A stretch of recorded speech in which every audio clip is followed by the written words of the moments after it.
memilih profesi perguruan kerana beranggapan bahawa profesi perguruan ini merupakan satu profesi yang sangat sesuai terutamanya untuk golongan wanita. Profesi ini merupakan satu profesi yang fleksibel serta mulia kerana seorang guru bertugas untuk menyampaikan ilmu secara berterusan kepada pelajar selain menjaga rohani dan emosi pelajar. Jadi, disebabkan oleh minat yang mendalam terhadap dunia perguruan serta sokongan daripada orang sekeliling, terutamanya ibu bapa saya dan guru-guru, saya telah membuat keputusan untuk memohon bagi kemasukan ke Universiti Sains Malaysia bagi bidang sastra dengan pendidikan, dan alhamdulillah saya berjaya mendapat tempat di USM. Okey, soalan ini biasa ditanya. Kenapa saya nak jadi guru? Kenapa tak nak jadi doktor? Kenapa tak nak jadi lawyer dan sebagainya? Sebenarnya cita-cita ini wujud sejak saya berumur 7 tahun lagi dan kedua ibu bapa saya menyokong. Tapi disebabkan saya tidak yakin dengan diri saya, jadi saya juga tidak suka berkomunikasi dengan orang lain.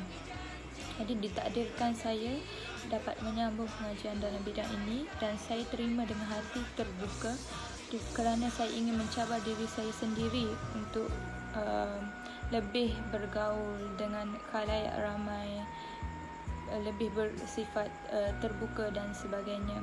Jadi saya pilih profesi ini untuk mempertingkatkan diri saya selain untuk berbakti kepada nusa dan bangsa.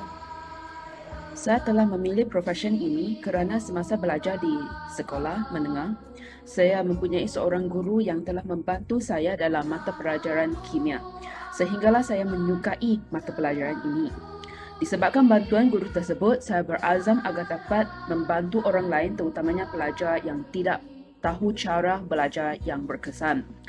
Selain itu, saya sentiasa menganjung kerjaya perguruan kerana guru adalah sangat penting untuk melahirkan warga negara Malaysia yang berilmu.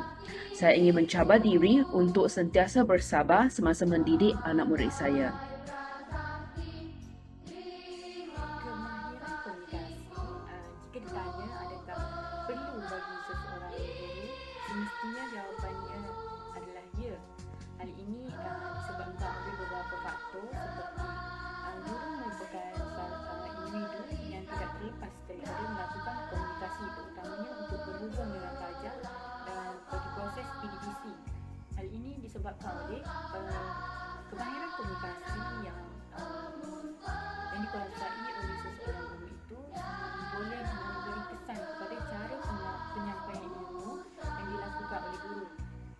Selain itu, guru juga berkomunikasi dengan banyak pihak seperti ibu bapa, pihak atasan seperti PD, guru besar dan banyak lagi. Oleh itu, kemahiran komunikasi ini merupakan satu keperluan kepada setiap individu yang bergelar guru. Ya, sememangnya kemahiran ini adalah amat penting. Salah satu kemahiran yang perlu dikuasai oleh bakal guru. Kalau kita tidak berkomunikasi dengan baik, macam mana kita nak mengajar para pelajar?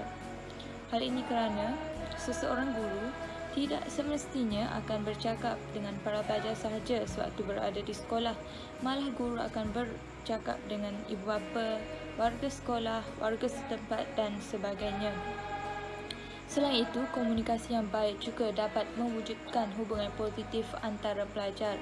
Apabila kita rapat dengan para pelajar, kita akan dapat mengetahui masalah para pelajar sewaktu berada di dalam kelas. Dengan itu, kita akan mudah mengesan apa yang dialami oleh para pelajar.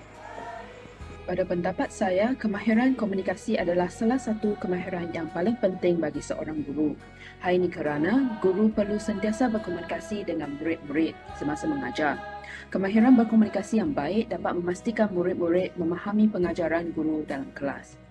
Selain itu, guru juga perlu berkomunikasi dengan ibu bapa murid supaya mereka sedar tentang kelakuan dan keputusan anak mereka di sekolah. Seorang guru haruslah berkemahiran komunikasi supaya dapat mengelakkan perselisihan faham semasa berkomunikasi dengan ibu bapa. Akhir sekali, guru juga perlu berkomunikasi dengan guru-guru yang lain di dalam pejabat. Hal ini dapat memastikan setiap guru dapat hormat menghormati agar mengelakkan perselisihan faham atau bergaduhan dan sebagainya. Saya percaya bahawa setiap pelajar mempunyai masalah dari mereka sendiri, tidak kiralah dari segi pencapaian akademik ataupun disiplin perilaku pelajar itu sendiri. Jadi oleh itu, saya sebagai seorang guru jika perlu membuat laporan kepada ibu bapa mengenai masalah yang dihadapi oleh anak-anak mereka, saya perlulah mengelakkan daripada menggunakan perkataan yang boleh menyinggung perasaan mereka. Contoh perkataan tersebut adalah seperti bodoh, tidak pandai, nakal dan banyak lagi. Jadi, apakah ayat yang sesuai bagi seorang guru untuk menyampaikan maklumat ini kepada ibu bapa pelajar? Contohnya, saya boleh menggunakan perkataan ayat seperti, maaf puan, saya dapati anak puan sedikit ketinggalan dalam mata pelajaran ini berbanding rakan-rakan sekelasnya yang lain. Di sini perkataan sedikit ketinggalan itu yang digunakan ini adalah bagi menggantikan perkataan tidak bodoh ataupun tidak pandai. Ayat ini sedikit sebanyak mampu menjaga perasaan ibu bapa itu sendiri. Jadi sebagai guru, kita bukan sahaja mendidik para pelajar dari segi ilmu pengetahuan, tetapi kita juga akan menjaga emosi pelajar. Kita menegur pelajar dan menegur pelajar jangan sampai menghina. Guru-guru perlu mengadakan hubungan yang baik dengan ibu bapa.